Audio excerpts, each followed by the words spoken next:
Kafir atau kafar dalam bahasa Ibrani artinya village, yaitu desa yang dikelilingi tembok yang membuatnya menjadi area yang tertutup.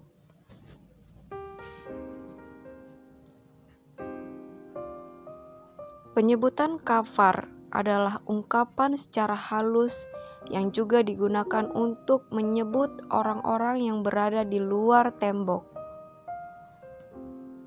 yaitu orang-orang yang belum mengenal Allahnya Abraham, Ishak, dan Yakub. Menurut Wikipedia, kafir dalam bahasa Arab kafar, plural kufar, artinya adalah menutup kebenaran, menolak kebenaran, atau mengetahui kesalahan tapi tetap menjalankannya.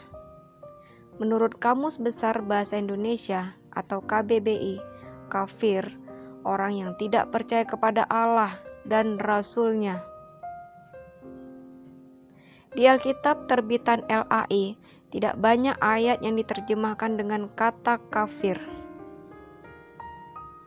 Kata kafir dalam kitab Perjanjian Lama, yaitu Bilangan 23 ayat 9.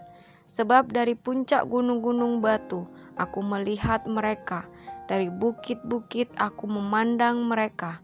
Lihat, suatu bangsa yang diam tersendiri dan tidak mau dihitung di antara bangsa-bangsa kafir. Kata kafir di ayat tersebut berasal dari kata goyim, sebuah kata Ibrani untuk menyebut bangsa-bangsa non-Yahudi yang tidak menyembah Allah yang mereka sembah, yaitu Yahweh, Allah yang disembah oleh Abraham, Ishak, dan Yakub sebagai nenek moyang bangsa Israel. Saudara terkasih, kata kafir dalam kitab Perjanjian Baru, yaitu tertulis di Galatia 2 ayat 14.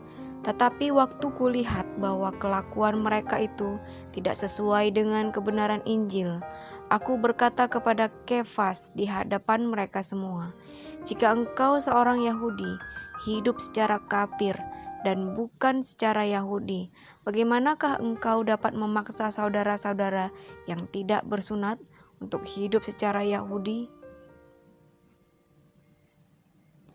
Kata kafir di ayat tersebut diterjemahkan dari kata etnikos. Kata etnikos bermakna seseorang yang memiliki cara hidup yang tidak sesuai dengan adat istiadat Yahudi yang diperintahkan oleh Allah.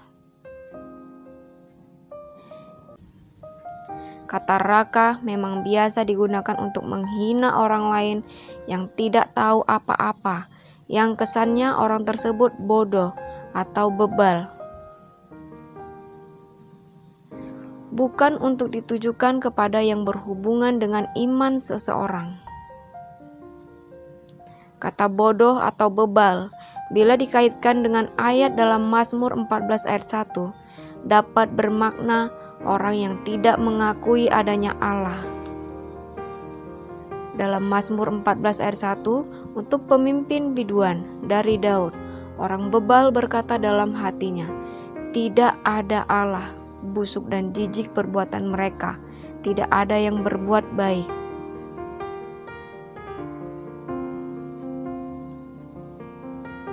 Jadi maksud bunyi ayat dalam Matius 5 ayat 21-22 yang diterjemahkan dengan kata kafir, yaitu menjelaskan tentang orang yang tidak mau mengakui dan menyembah Allah, yaitu Allah yang disembah oleh Abraham, Ishak dan Yakub, bangsa Israel, dan dilanjutkan oleh umat Kristen. Namun Yesus mengingatkan bahwa kita tidak boleh dengan intonasi nada menghina mengucapkan kafir kepada orang lain. Dalam Matius 5 ayat 21-22, membunuh itu maknanya bukan hanya membuat seseorang kehilangan nyawanya, tetapi bila kita dengan penuh nada kebencian dan hinaan mengatai orang itu kafir, maka hal itu pun dapat dikatakan bahwa kita sudah melakukan pembunuhan kepada pribadi orang lain. Dalam narasi tulisan rohani Kristen, kadang kita juga menemui kata kafir. Tetapi itu hanya digunakan dalam konteks penyebutan kepada bangsa-bangsa di sekitar Israel pada zaman lampau yang menolak penyembah Allah yang disembah oleh bangsa Israel. Bukan untuk disebutkan dengan intonasi nada penuh kebencian atau penghinaan serta merendahkan bangsa-bangsa tersebut. Jadi, kita pun harus lebih bijak dalam menggunakan kata kafir tersebut. Gunakanlah kata kafir tersebut sesuai dengan fungsi dan tempatnya. Karena bangsa kafir pun tidaklah lebih hina dan rendah derajatnya dari bangsa Israel pada waktu itu. Karena Allah yang Maha Kasih dan sebagai pencipta pun ternyata mengasihi mereka juga.